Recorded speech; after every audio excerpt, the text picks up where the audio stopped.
Well, good evening, everybody. How are you? Feeling good? Feeling great? Awesome. Welcome, everyone, to the Clinton Presidential Center Presents program, the first state visit. I'm Stephanie Semmes. I'm the Supervisory Museum Curator for the William J. Clinton Presidential Library and Museum. We recently opened a new temporary exhibit in early December entitled Be Our Guest. The exhibit explores 14 memorable diplomatic visits during the Clinton administration through rarely seen images and video, gifts given to the Clintons by world leaders, official correspondence, historical documents, and so much more. Tonight, we're going to learn about the first state visit when the King of Hawaii visited the White House during the Grant administration. Our presenter is Dr. Ryan P. Semmes, Director of Research for the Ulysses S. Grant Presidential Library. In addition, Dr. Semmes will also share the history of the Grant Presidential Library.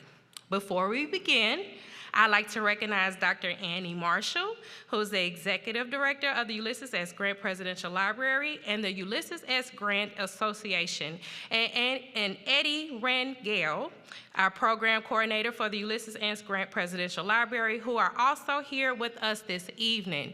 Everybody, please focus up here. And we're excited for this new program. Thank you so much, Dr. Semmes.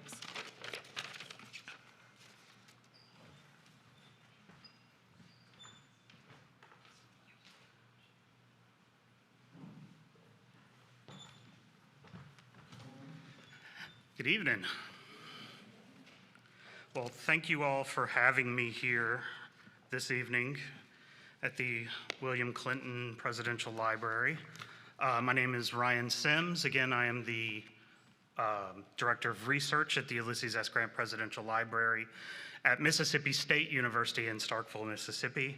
And I'm happy to be here tonight to talk to you about the first state dinner, the first state visit when the King of Hawaii came to visit with Ulysses S. Grant. Okay, good.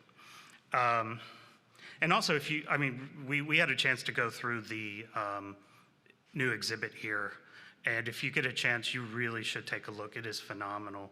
They have done excellent work, and you really get an idea of just how important the state visits were to the Clinton administration and to American and world history. And so I want to talk a little bit about that with you tonight to kind of talk about the precedent that was set for these types of state visits. Great. So what do we think of when we think of a state dinner or a state visit? I think of black tie and ball gowns and fancy dinners. Because I'm of a particular age, always think of John Travolta dancing with Princess Diana. Maybe some other folks of a different age think of Angela Lansbury dining with the Queen of England, which, if anything happened that night, she could solve the mystery. But we think of the fancy dinners and celebrity guests, and we think of all of Washington coming together in the United States on a world stage, right? And why is that? Because state dinners aren't just dinners, they are part of American diplomacy, and they're part and parcel to not only what the administration puts together, but what the State Department is putting together, because state dinners usually come along with some kind of important diplomatic reason, right? And we think also about etiquette when we think about state dinners. We think about seating charts. Not only where is the featured guest going to sit and their spouse, where is the president and their spouse going to sit, but also where are you going to put that one senator from the Defense Appropriations Committee who hates that other senator from the Defense Appropriations Committee, and they've got to be at separate ends of the room, and they can't be at the same table. And what about that person's girlfriend because he used to date her and now she's married to him? And all of these things are very important. They are extremely important, and the White House staff has to go through all of these things, and they have to know those things. And in the old days, Washington, the Washington Post social section was probably the best place to find that information. But we also think about the protocol of how the event goes, who interacts with whom first, who says hello first, who walks forward first. Is there going to even be a military presence at the event? Sometimes that can be seen negatively depending on who's coming to visit to the White House. So where were these precedents set for the state dinner? I wouldn't be here otherwise, at the Ulysses S. Grant administration. This is President Ulysses S. Grant and his wife, First Lady Julia Dent Grant. Mrs. Grant grew up in St. Louis, the daughter of enslavers. Ulysses S. Grant grew up in Ohio, the son of abolitionists. So their marriage was off to a rocky start pretty early on, but not their personal marriage. They were actually quite in love with one another. It's just that both of their fathers hated one another. But anyway, that's a whole other story. But Mrs. Grant, though, grew up in finery, right? She grew up, or at least in some semblance of finery compared to her husband. And so when she got to the White House after a few years of living in hardscrabble, their cabin in St. Louis, or living in tents throughout the Civil War, Mrs. Grant was really happy to be in the White House, where she had this beautiful home and servants and could host dinner parties and could host a number of different events. And Grant could care less about any of it, probably. But she was able to kind of clean up the White House after the Johnson administration, which both figuratively and literally. And the White House became a place where people would come and enjoy themselves again during the Grant administration. So again, state dinners are not just about finery and fine living, they're about diplomacy often. And who was the chief diplomat of the Grant administration? He was Secretary of State Hamilton Fish. Hamilton Fish was a New Yorker, former governor of New York, former member of Congress from New York, named Hamilton because his father was good friends with Alexander Hamilton. So he's an old school New York, going back to the Revolutionary and pre-Revolutionary time. And Hamilton Fish is one of the members of Grant's cabinet who stays for all 8 years. He's the dean of the cabinet. He is the #1 person in the cabinet. He tries to resign every single year, and Grant talks him out of it every single year, and that's fun. But thankfully for America, he stays. Why? Because there are actually important diplomatic things happening during the Grant administration. When we think of the Grant administration, we think of Reconstruction, and that is one of the most important periods, if not the most important period in American history. But I'll throw that out there. In this period following the Civil War, because it's this period when the United States is reorganizing itself around new constitutional principles. But at the same time, the United States is a part of the world, and the Secretary of State leads the United States through these issues in the world, which include things like the Alabama claims, which were issues that we had with with Great Britain, through the annexation of the Dominican Republic attempt, where Grant wants to make the Dominican Republic a state. The 10 Years' War, which is a rebellion that's happening in Cuba, where the enslaved and farmers and some of their former enslavers have all come together because they're Cubans to kick the Spanish out of the colony, right?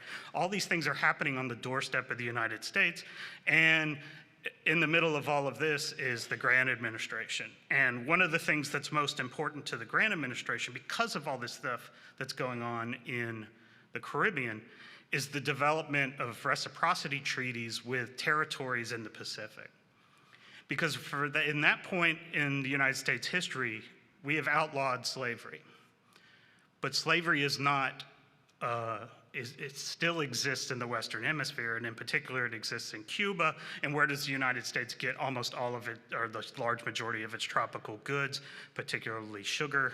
They get it from Cuba. And Grant says we cannot call ourselves an enlightened society if we're still, the #1 supplier of enslavement in this hemisphere, because we purchase the goods that slaves produce.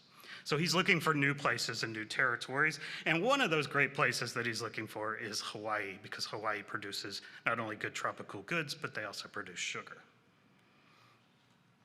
So while this is the first state visit, it's not the first state dinner. And the reason why we say that is state dinners were held in administrations all throughout. They usually were held for ambassadors who were coming to Washington, right? They were people, the state dinner, because the State Department would hold a dinner for diplomats and but they weren't heads of state. They were usually, the minister from Great Britain or Canada or wherever. And they would hold these dinners, Grant would, where he would invite all of the political leaders that he liked. So he would invite all the Republican political leaders to the White House to have dinners with all of these ministers and diplomats and such, right? And he'd bring the Supreme Court in and naval officers and army officers and stuff. And that's what a traditional state dinner is. But those things can happen a little more regularly with a little less pomp and circumstance, but a head of state coming requires a bit more protocol. And so they look to European protocols to decide, how are we going to work with this visit from the new king of Hawaii, King Kalakaua. King Kalakaua, this is his name. His name is David Kalakaua. I won't say his full name because I can't, and I wouldn't be so rude as to try. David Kalakaua was elected King of Hawaii in February of 1874. And again, his first visit, I'll go back to the last slide, is not the first even leader of a people or a nation to come. As you see here, there's a delegation of Navajo leaders who came to the White House just days before King Kalakaua came. There are several leaders of the Sioux, Lakota, the Cheyenne, all these folks, Native American leaders come to the United States during the Grant administration. They are given receptions, large parties for them, but they are not treated as heads of state, because during the Grant administration is when the United States stopped treating with Native American nations as foreign nations and treated them as wards of the United States. So they aren't treated as such. But King Kalakaua he is elected king in February 12th, 1874, and he had already communicated with Grant even prior to that, because he would communicate on behalf of the previous king, King Lunalilo.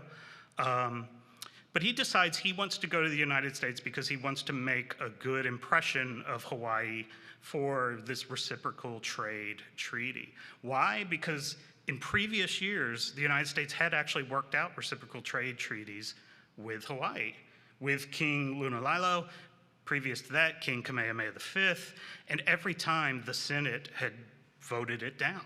And so the King of Hawaii and the Grant administration all realized that this visit can be really helpful if the King of Hawaii can actually meet with these members, these United States senators. And then maybe they'll have a personal connection. They'll understand why the Grant administration wants to sign this treaty of trade, and then, things will go forward pretty well. So he leaves Hawaii on November 18th, 1874, and this is the first of 3 trips that he makes to the United States, the king. It takes about 10 days to get from Hawaii to San Francisco, and when he arrives on November 28, 1874, he becomes the first, quote, reigning monarch to ever set foot on American soil, according to historian Douglas Askman.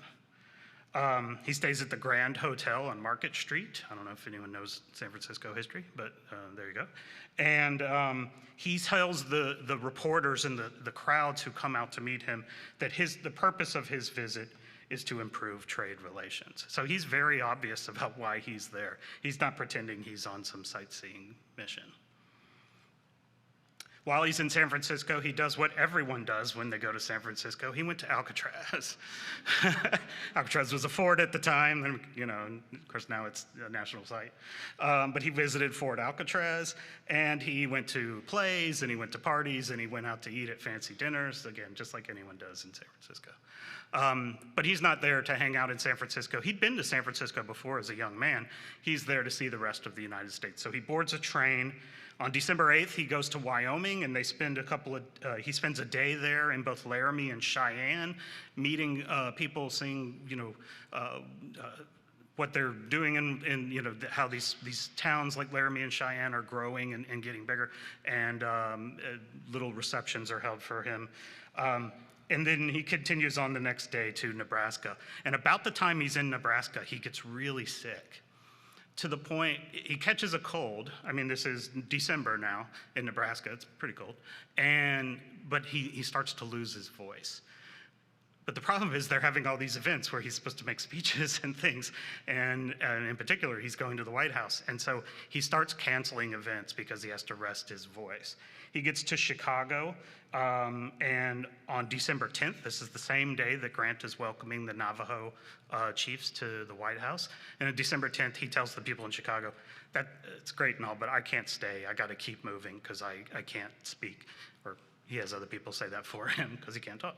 And he rests his voice. He gets to Pittsburgh. He does one of those whistle stop, whispers from the back of the train in Pittsburgh on December 11th. And this is when the next day is when he makes it to the DC area. And this is when protocol begins. He makes it to Washington, D.C., first in Baltimore, and as the train is coming down from Baltimore to Washington, it's stopped by a special train car that the Grant administration has set up for him. On that train car is Secretary of State Hamilton Fish, a number of members of the cabinet, and a few White House officials, but not President Grant. Protocol says Grant should have been there to meet him at the train. But those of us who know Grant and learn about Grant know that protocol isn't always something that he cares necessarily about, except for military protocol. Grant doesn't make it. He has other things that he's doing that day. He can't make it. So he sends Hamilton Fish. They arrive at the Baltimore and Potomac Railroad Station, which you can see here. Used to be on the corner of 6th and B or Pennsylvania Avenue. Right now it's where the National Gallery of Art is, if you've ever been. Fun fact, this is the site of James Garfield's assassination. I guess that's not too fun for James Garfield, but this is where James Garfield is shot. And I just learned today they're making a mini-series about that, so yay, on Netflix. This depot, though, and the train were adorned with flags of Hawaii, flags of the United States. And when the King and Secretary Fish walk out of the depot onto Pennsylvania Avenue, there's an entire battalion of U.S. Marines. The president's own Marine band is there. They're playing the Hawaiian national anthem, which his sister has written. And they get into the president's carriage, which is, again, bunting, Hawaiian flags, and they make their way all the way up Pennsylvania Avenue to the Arlington Hotel. The Arlington Hotel is no longer there, unfortunately, but the Arlington Hotel is jam-packed with people. Let's see. Here's the Arlington Hotel. When he gets there, he is given the entire first floor. Every single room is given over to him, the proprietor of the hotel, and it's a relatively new hotel at this time. He's so happy that the king has chosen the Arlington Hotel to stay. But the king, again, is still feeling a little bit under the weather, and he says, look, I need a couple days to recuperate before we start the back and forth. And Hamilton Fish says, okay, we'll get things together, but the next move, you need to come and visit the White House and call upon the president, but you need to let us know ahead of time. So while he's at the Arlington Hotel, a number of people come to see him, and again, they have quiet conversations with him as he's trying to recuperate. And he gets a lot of invitations to dinner, and one of those invitations is to dinner with a man named, Sidney McFarland. Sidney McFarland is a grocer. He is an African-American man who, in the time since the Civil War, has opened up a grocery store in Washington, D.C., and he and a number of African-American men in Washington, D.C. have taken it upon themselves to invite the king to dinner at his home. The king, unfortunately, has to say no, but it's an important enough and a significant enough event that it's reported in newspapers all around D.C., because here we are in the Reconstruction era where men of color are inviting a head of state, a king, who is himself a person of color, to their home for dinner with the expectation that there was nothing wrong or untoward about this. This is something that would not have necessarily been okay in Washington, D.C. just a few years prior. But it's such a significant event that, again, all the newspapers report on it. And I just think it's a really interesting thing because, again, the Grant administration and Grant's White House is one of the first who welcomes so many different people of color into the White House for receptions and meetings and dinners and things. Not happened before, and it will be a few more administrations afterwards before it becomes the norm. So the Grant White House is a White House where there are kind of revolutionary and radical things that are happening, not only in terms of his politics, but also in terms of the social aspect of who he's interacting with in the White House. So on December 15th, 1874, the king is finally feeling a little bit better. He's been there for about 3 years, and he decides it's time to go and be received at the White House. So he and a group of his men, the suite of men with him, go to the White House. They're welcomed at the portico on the outside and then walked through the main lobby with President Grant, Secretary of State, and a bunch of other guys, and they're welcomed into the Blue Room. The Blue Room, here you can see a photograph of the Blue Room from 1874. So this photograph was taken, probably just a few weeks before King Kalakaua came to the White House. And of course, this is the Blue Room during the Clinton White House. I love it because even though we know that the White House was taken down to the studs a few times and brought back, the footprint of the Blue Room is still there. You can still see the fireplace. This picture is taken pretty much from the same angle. You can see the window. It's just that now, during the Clinton White House and the years prior to that, somebody has cut a doorway or a walkway through the wall there, leading to the Red Room or one of the other rooms there. So in the Blue Room, this first reception with King Kalakaua and President Grant lasts about 20 minutes. Not because anything wrong, that was just protocol. It wasn't supposed to be anything other than a 15, 20-minute meeting. The two sat on that circular chair in the center of the room where they talked about his visit, where he'd been so far, how he was feeling, if he was up to any more meetings. And then they talked about the reciprocity treaty a little bit. All around the room are the Secretary of State, the minister from Hawaii, the minister to Hawaii, who are doing their diplomacy not in the corner, it's around the room, but around the room, and then getting pulled into the center of the room when either the king or the president has a question. 20 minutes later, the king rises, says he looks forward to seeing Grant again. Grant says, "We'll call upon you at your hotel," which is the next step in protocol.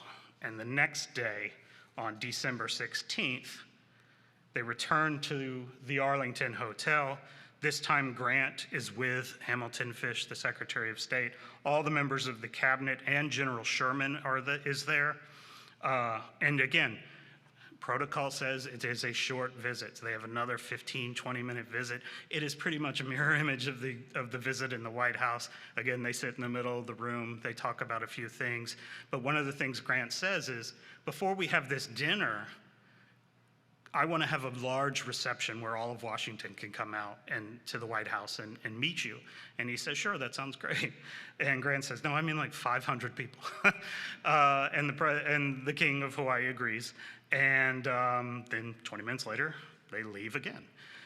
Later that day, Hamilton Fish goes back to his office and he finds the Sir Edward Thornton, who is the British minister to the United States. He's a good guy, and he and Fish have a good reputation and a good relationship, I should say.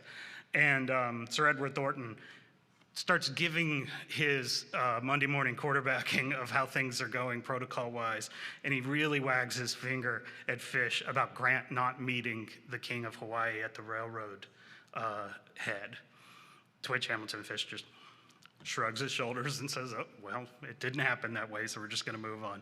But in the end, in his British way, Thornton says, "But I mean, it seems to be a pretty lovely visit so far, so sure." The next day,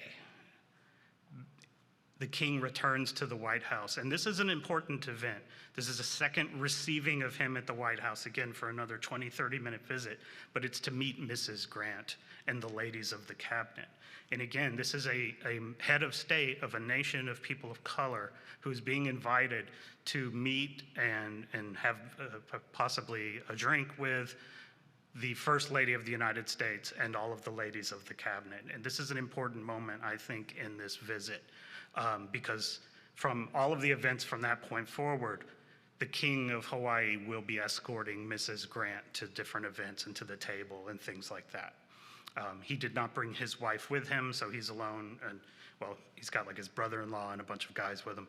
But he gets the honor to seat Mrs. Grant. This is an important thing for the Grant administration and is radical, and in some newspapers is seen as abhorrent. Later that day, after they meet with Mrs. Grant, they go to the opera, where the king is given his own box, which again covered with the flag of Hawaii, and they see an opera put on by an opera singer named Miss Clara Louise Kellogg. She's a pretty important opera singer from the time. She's from Georgia. And after it's over with, the king and the president go down to the stage and present her with flowers. So again, now we are seeing him in a very public setting, this man of color doing things that leaders of color were not really allowed to be doing. Not only being in the theater at all and in a box, but being welcomed onto the stage and presenting flowers to the featured singer. These are all important moments in American history. They're small moments, but they're important because they normalize this notion of racial equality that wasn't happening in the years prior to the Grant administration. There are two firsts here. Not only is he the first head of state to visit the White House, he is also the first head of state to speak to a joint session of Congress. I say speak, again, his voice is a little rough. On December 18th, he heads to the United States Senate chamber, where he watches senators do what senators do, which is argue about the ticking clock, because December is usually when Congress would convene, and they had a few things they wanted to get to before they went over to listen to his speech. He's then taken over to the House chamber, where they convene a joint session of Congress, where the Speaker of the House gives a speech in his honor, and he has a speech that he has written, the king, that he wants to give, but again, his voice just, it can't get the back of the room. So he has his colleague, who is Judge Elijah Allen, who is the Hawaiian minister to the United States, but he is also the Chief Justice of the Hawaiian Supreme Court, read the speech for him. You can see the text of the speech here on the slide. One of the interesting things about it, if you notice, the King of Hawaii in the second paragraph is pointing out that Hawaii looks to the United States as an example, not only in government, but in civilization. He is a king who is trying to move Hawaii to a more Western sensibility. You see it in the way that he dresses, he wears a uniform. You see it in the development of their governmental functions.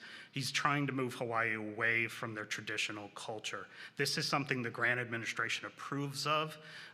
They're all for racial equality, so long as it's a racial equality based out of a notion of Western civilization. He's not interested in Native American culture. He's really not interested in Hawaiian culture. He's interested in Hawaii as a modern democratic monarchy. Another fun fact about the guy that gives his speech, Elijah Allen, one of only 10 people to die in the White House. All of my fun facts are about death. Apparently, he dies. He's at a New Year's Eve party during the Arthur administration, and he starts feeling bad, and he goes upstairs, lies on a bed, has a heart attack, and dies. So, you know, again, a lot of people, a lot of death around the White House. So that same day that he goes to the joint session of Congress, he returns to the White House, and that's when we have the reception with over 500 guests. And the reason why is because the state dinner is going to be a small affair, but Grant wants all of the members of the Supreme Court and the heads, all of the different members of Congress, political leaders, Army and Navy leaders and stuff to be able to come and meet the King of Hawaii.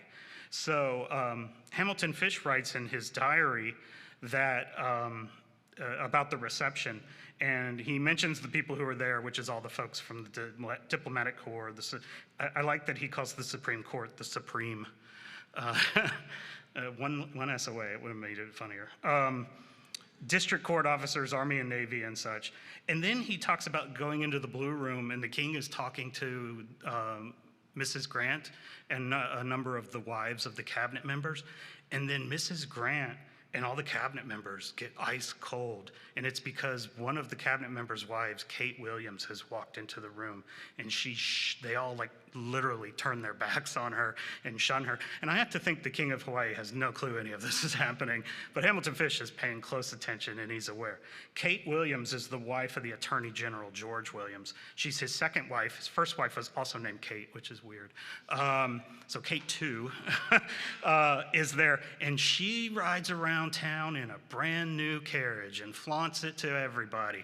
And all of the women in the cabinet and Mrs. Grant are like, that's just, it's tacky, and he doesn't make enough money. Where are they getting that money? Well, we find out about a month and a half later that money's coming from the Justice Department, because he has commingled all of his personal accounts with the accounts of the Justice Department, and they are fancying up their house and buying fancy carriages and spending money on things using federal dollars. And by within a few months in 1875, Attorney General Williams has resigned.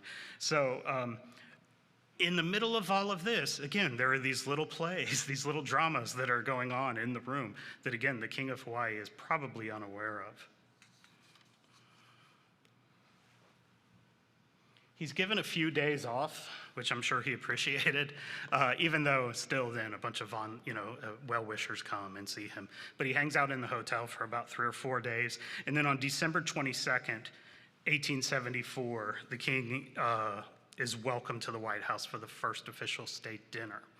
This state dinner had the king and his suite of folks. Let me go ahead. Oops. We'll go back. Well, we'll see a picture of the king and the folks in a few minutes that comes from our collection. But it was the King of Hawaii. It was his brother-in-law, John Dominus, the governor of Oahu, who was also the husband of the last queen of Hawaii until the United States overthrew her and threw her in jail, and we did terrible things. That's a whole other story as well. J.M. Capena, the governor of Maui, Luther Severance, who was a former U.S. Commissioner to Hawaii, and then Elisha Allen, the Supreme Court Justice, who spoke for him. Also there, obviously, are President Grant and Mrs. Grant, Hamilton Fish and his wife, the British minister and his wife, all of the, the vice president, the Speaker of the House, all of the secretaries from the cabinet and their wives, including Attorney General Williams and his wife. Again, I'm not quite sure where she sat, but wherever it was, she was probably not involved in the conversation too much. What was happening at the White House during this state dinner? Well, the Evening Star had a reporter there, and thankfully they've reported that for us on December 23rd, 1874. They said the suite of drawing rooms, including the magnificent East Room, were brilliantly illuminated with soft light from the crystal chandeliers, which gave an added beauty to the furniture and all the pictures. And in each room there was a fine display of flowers, and of course, the most elaborate floral decorations were those in the dining room. This is a picture of the actual dining room from 1874. And the Evening Star reports on, and you can see that in the center of the table there was a long mirror. And on top of that mirror was these arches and vines. And there was a setting known as an épergne. This is where some of these French words get me. An épergne, this is an Epern here. I chose this one because it has a pineapple on it, which made me think of Hawaii and welcoming. But Eperns all throughout, all on the table, right? And they were full of flowers and fruits and candies and all sorts of things that were there. And they were, as the newspaper said, flowers and bonbons. There were glosses and confections and pyramids, and there were plates for 30 persons. There were glasses for sherry and claret and champagne and goblets of water. There's a lot of discussion about Grant and his drinking, and we can get into why those rumors are unfounded. But this was not a dry White House.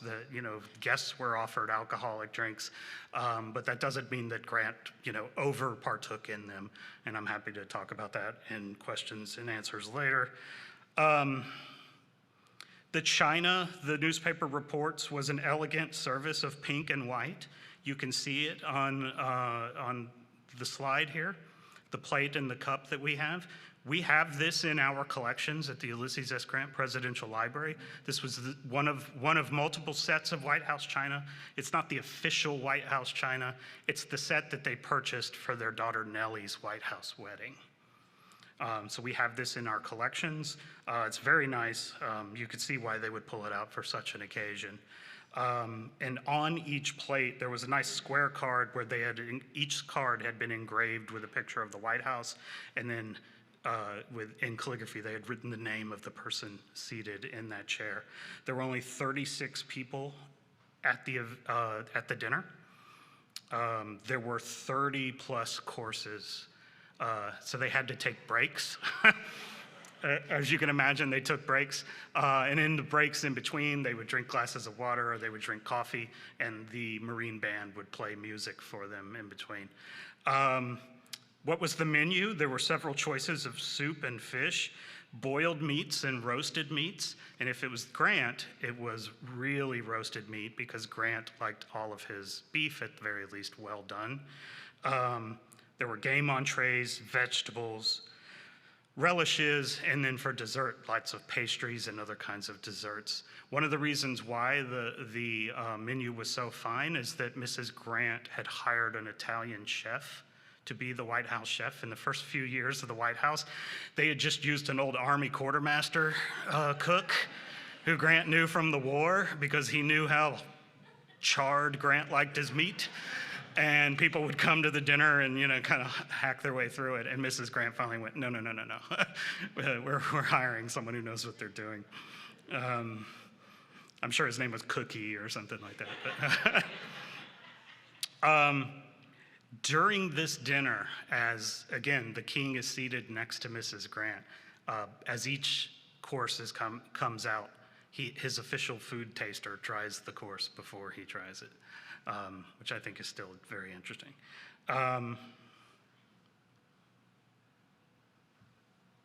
After the event, it goes pretty late into the evening. The king returns to the Arlington Hotel, and he kind of holds court in the hotel with all of the journalists who are around. And really, I think after an all night of eating and drinking, he was feeling pretty good about himself. And despite his voice being bad, he talked a lot about his athletic prowess. Apparently, just at that time in the United States, an American had set an American record for cliff diving, and the king laughed at how low it was and said that children in Hawaii dive from higher points than that. And he said he was welcome to come back in 1876. He was looking forward to coming back during the centennial because he wanted to compete as an oarsman for the country of Hawaii in rowing events. He unfortunately did not make it back for 1876, but he did come back in 1881. So the next day, the king, and again, this is the king and his suite of fellows. Again, this is his son-in-law his brother-in-law, on the far left, the two ambassadors behind him, and the governor of Maui to his left. And then this is a royal portrait that he had made while he was in the United States. So the king leaves, and he's met at the hotel, not by the president again, but by the Secretary of State. The president is done now and ready to let him go. But while he leaves, the governor, his brother-in-law, stays behind to negotiate the reciprocity treaty. And while he negotiates this treaty, he is able to they're able to work it out where the United States will import sugar from Hawaii and export American goods, and they'll do it all duty-free. And they actually are able to get this to pass the United States Senate, so the diplomacy, the soft diplomacy worked. It passes the United States Senate, and the reciprocity treaty passes in February of '75, and then it is ratified in March of 1875. Grant sends it to the Senate, I should say, in February, and it's ratified in March of 1875. And the reason why they're doing this, again, is to undercut the use and the importation of goods from the Caribbean. Just in terms of numbers, the federal government allocated $50,000 for this event. It's a lot of money in our time, but they felt that it was $50,000 well spent. So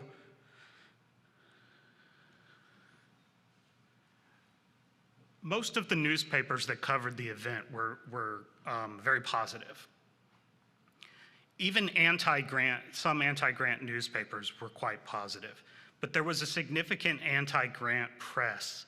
And one of the loudest, because it was an illustrated press, was Frank Leslie's illustrated newspaper. And Frank Leslie's illustrated newspaper covered this through racist and horrible stereotypes. But they also hate Grant, so they use these racist stereotypes to undercut any messaging coming from the Grant White House.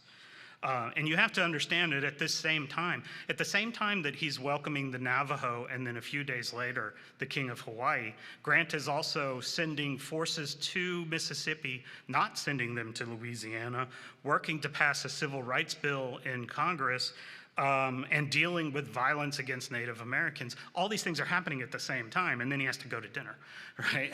and meet the king and listen to music all night. So all of this is happening, and so there's still intense racial violence and animosity happening in this country. And so you see it in the pages of an illustrated newspaper like Frank Leslie's, where they not only are trying to undermine the Grant administration, they undermine the king's visit and the king's people at the same time. So two of the worst are unfortunately, but I wanted to show them, Trying It On depicts Grant on the throne, surrounded by his cabinet members and stereotypical native people from both the Caribbean and Hawaii. If you notice, Grant is wearing the uniform of the King of Hawaii, right? Because Frank Leslie's and a number of these newspapers, they thought Grant was trying to make himself the new Caesar. They believed he wanted to be an emperor, the king of the United States. That when his second term was up, he wasn't going to follow conventions like Washington, and he was going to run for a third term. And then he was just going to name himself emperor like Caesar or Napoleon. So they envisioned him as a king here.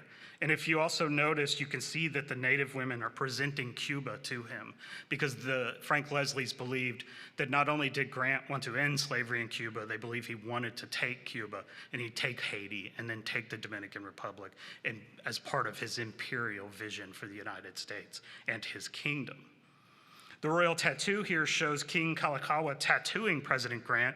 The tattoos that are going on him, you have to kind of zoom in, but they're kind of really inside baseball, 1870s politics stuff. If you see, Grant is dressed as a stereotypical Pacific Islander with a crown on and a scepter, but essentially what they're saying is, okay, if we can't make him a Western king, at least he can make himself a king of the Pacific. Also note the box of sugar on the table, right? All of this is really, when it boils down to it, this is all just about sugar. And Americans like sugar even in the 1870s. If you can see, it's kind of hard to see, but underneath where the king is tattooing Grant, he says, "Keep still, General, this is delicate work. and there's hardly room to get all of it in. Your people won't have you for an emperor, but I'll make a king of you after our own fashion. So again, these political cartoons are meant to convey a particular point of view, not only of the Grant administration, but of racial equality. So what is the legacy of the state dinner? Well, there have been over 300 state dinners since 1874, and again, I recommend you go to the exhibit here at the Clinton Presidential Library and see some really great material on the state visits and personal visits and state dinners that occurred here. President Reagan hosted 59 state dinners. That's the most, that's a lot. But one of the things it did is it changed as the presidency moves into the 20th century, it changes the roles of the staff of the White House, right? Again, Grant just thought an army cook would do. No, you have to have a personal chef. And you get to the 20th century, you have to have social secretaries, florists on call, ushers, music directors. All of these things are required and responsible to get through a state visit. State visits often are for diplomatic triumphs as much as they're for diplomatic negotiations. And fashion now is an important thing. The dress that the First Lady is wearing or the Vice President is wearing at the state dinner is important for that designer. Now in the age of social media, who gets to come to the event, celebrities and things, all are important to the way the United States puts forward its face to the world.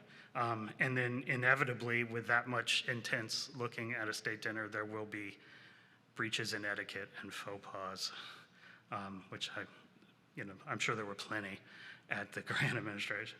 I'd love to tell you more about what happens to the king later on, and if anyone has a question, I'll happily answer. But I want to quickly go into what we do at the Grant Presidential Library to close things up. The Ulysses S. Grant Association was founded in 1962, and our sole purpose was the publication of the papers and the written works of Ulysses S. Grant. It was founded originally at Ohio State University, then moved to Southern Illinois, Carbondale, where it was executive directed and managed by a man named Dr. John Y. Simon. Dr. Simon he thought he would publish 17 volumes of the papers of Ulysses S. Grant. We ended up with 32 volumes of the papers of Ulysses S. Grant. Grant was a quiet man, but so people assumed he didn't write anything. But I mean, he was a general and a president, so I mean, come on. He wrote a lot. That collection moved to Mississippi State in 2008 following the death of Dr. Simon. When Dr. Simon died, the staff had grown to a pretty small staff, and they were looking for a Civil War historian who could lead the project into the future, and they chose Mississippi State University because Dr. John Marszalek agreed to be the new executive director. He agreed to kind of shepherd the project as it went through, but we also said that we would make the material available to the public because the entire collection had been only for the use of the historians who were publishing those books and was not publicly available. We have over 17,000 linear feet of documents. We have over 15,000 volumes of books, thousands and thousands of artifacts and original manuscripts that have been donated from the family members of the Grants and their different branches of the family. And we have now made that material available. And in 2012, we realized that we had the most comprehensive collection of Ulysses S. Grant research materials of anywhere in the country, and we named ourselves the Ulysses S. Grant Presidential Library, because if you're a 19th century president, you can do that. We're not bound by the National Archives or Congress or any of those things. So in 2012, we became the Grant Presidential Library, and in 2017, we opened a 21,000 square foot addition on the campus library at Mississippi State University, Mitchell Memorial Library. That 21,000 square feet is where we are now, but it is just the beginning of where we're going. We have a large museum space. We also have a dedicated space to a collection of Abraham Lincoln memorabilia and artifacts and documents. But we are moving on to the future. So we are currently on the roof and the fourth floor of the existing campus library.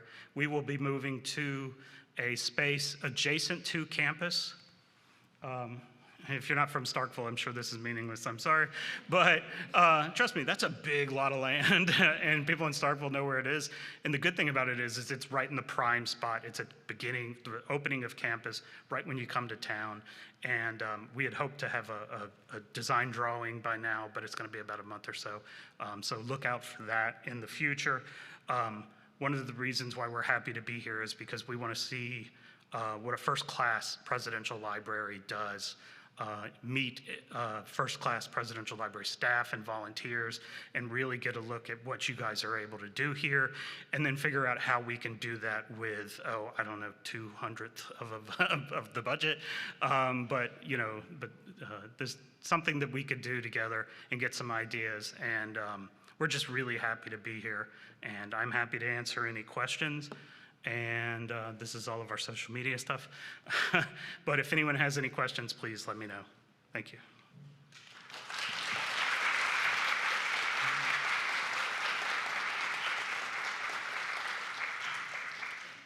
If you have a question, a volunteer will bring you a microphone, and we ask that you stand up and ask your question. Any questions? I see one in the front.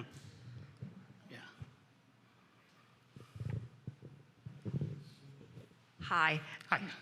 Regarding the library, you said it's on the top floor of an existing building, so it's Yes. it's not the building itself, in other words. Correct. Just that. We are on the 4th floor of the campus library, which is the Mitchell Memorial Library. And a few years ago was really, well, here's what I'll say. When we first opened, and this is for us, we have about 9,000 visitors a year, which for us is pretty good, particularly in the middle of a campus on the top floor of a library. And then COVID hit, and our numbers, essentially went down to 0 for a year or so. And then we kicked back open, and they're eking back up.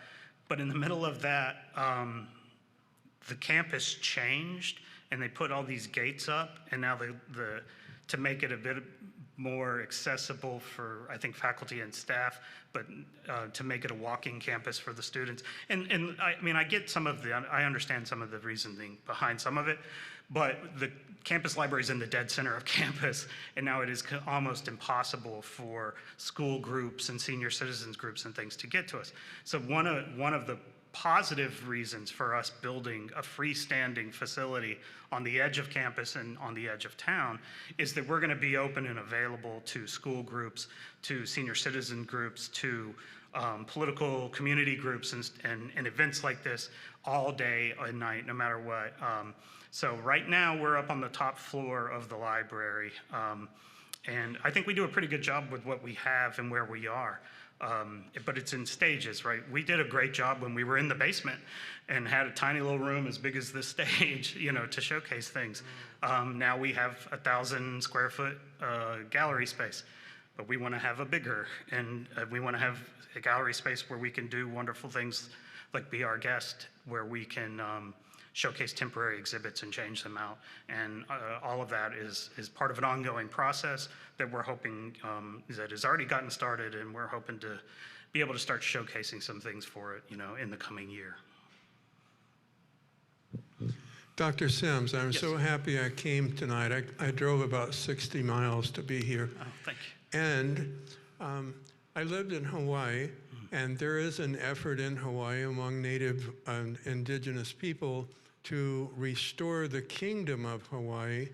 And obviously this is not going to happen because while colonization is, decolonization is happening around the world, I don't think the United States is ever going to give up Hawaii back to the Hawaiian people. And if they did, China might take it away. But where was President Grant during this time? Because I'm not quite sure when the kingdom was overthrown. Was President Grant alive at that time? Thank you. So during the Grant administration, there are attempts, quiet attempts, to annex Hawaii.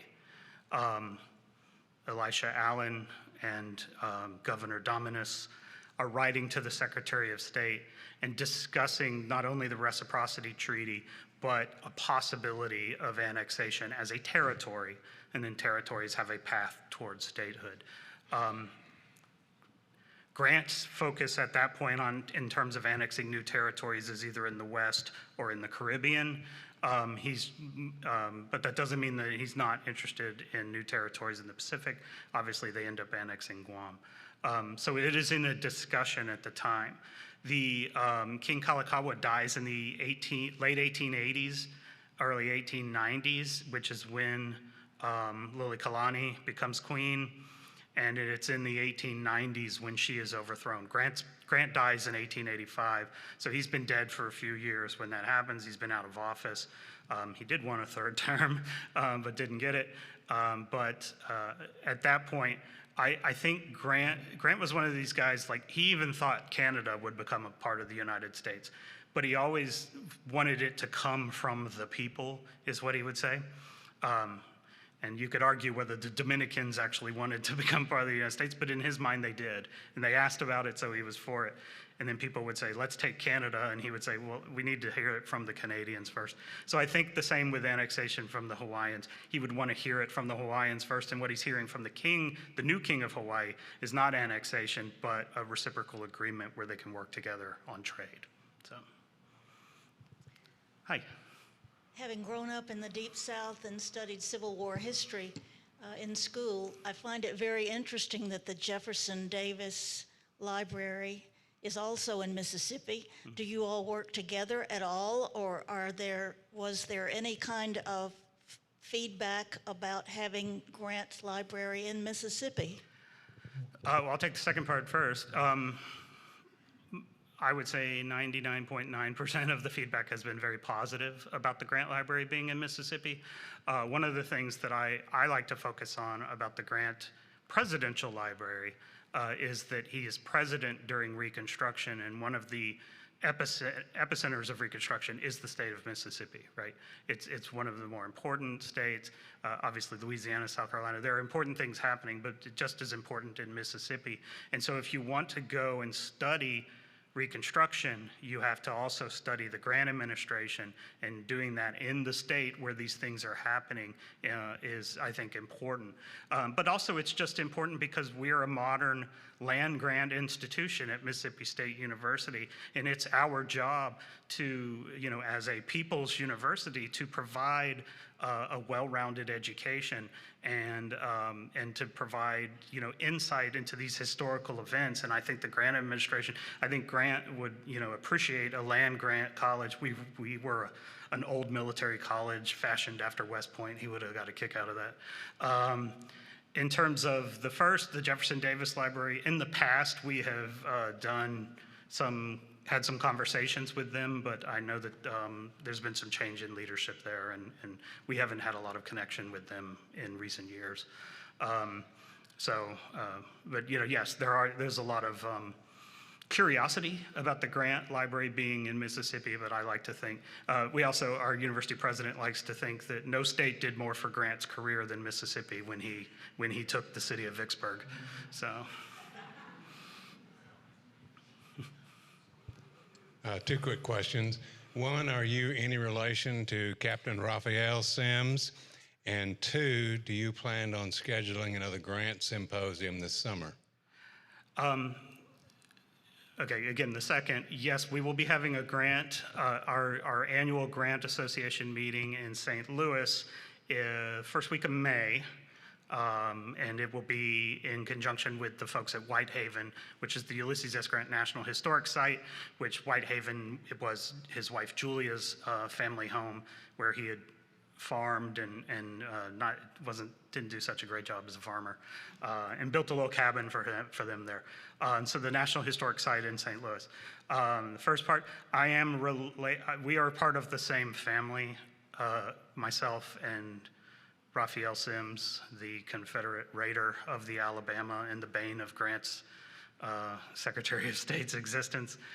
Yeah, we're the same family. He and my great-great-great whatever had the same grandfather. So I don't know I don't know how to do that genealogy, but I know that, we're not direct lines, so yeah.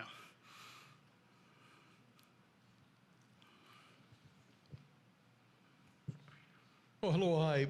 Thank you very much. I enjoyed your lecture very much. I find it interesting that the king had a problem speaking, and sadly, so did the general at the end of his days. But one was terminal because of the cancer and hesitancy for treatment and all. The president's health, I know he had a back problem because of a horse fall. In New Orleans, right? Do you, in your collection, know of, does he speak about his health and his relationships to his physicians? He speaks about his health a lot. He writes about his health a lot, particularly during the Civil War.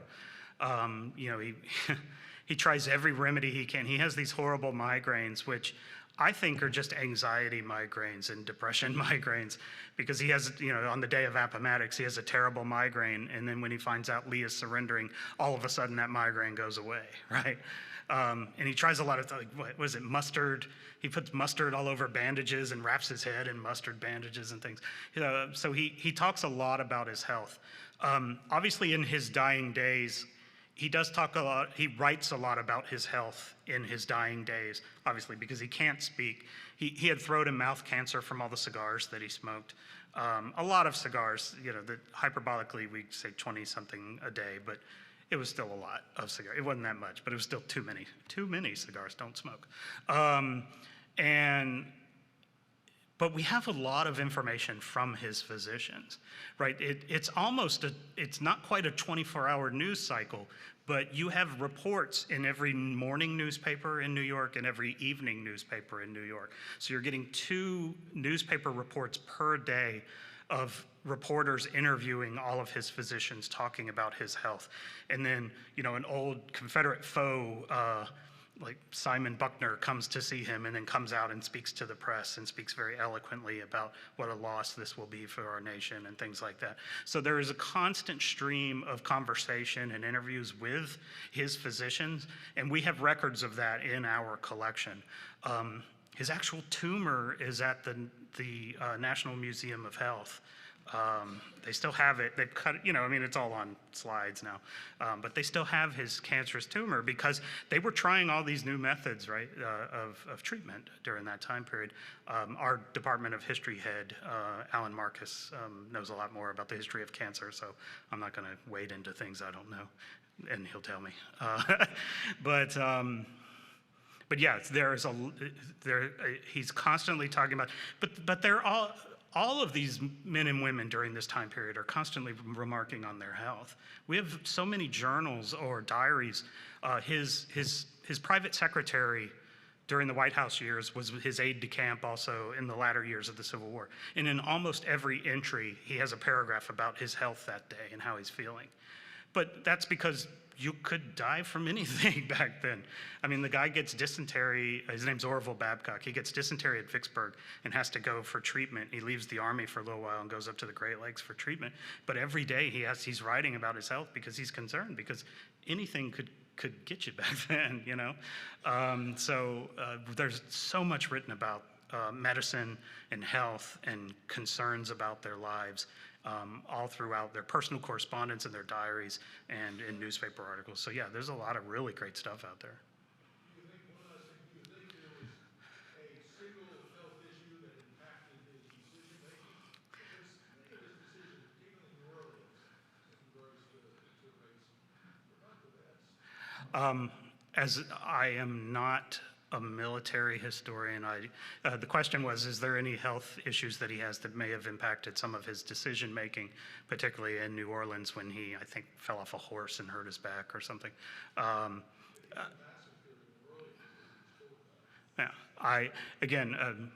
I'm more of the presidency guy, and I don't want to weigh in on any of his military decision making. I could say that there's nothing that I have seen about his health or any physical ailments that impacted any decision making during his presidency. But I don't want to speak about the war because I don't know enough about it to just start making things. I can make things up, but I don't want to do that. Hang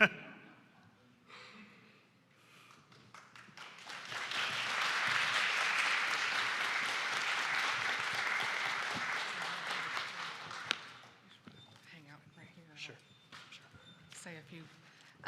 Good evening. I want to thank everyone for coming. I am Kathleen Pate. I'm the education specialist here at the Clinton Presidential Library, and I'm so appreciative. Ryan, I reached out to the Grant Presidential Library when I found out that it was the first state visit, and he responded immediately. We had some great phone calls. So delighted to have him here along with Ann and Eddie and Ryan's wife. I want to thank everyone for coming out, especially the folks who are joining us virtually, because I know that we have several volunteers from other presidential libraries who have joined us, and I think that's all of my notes.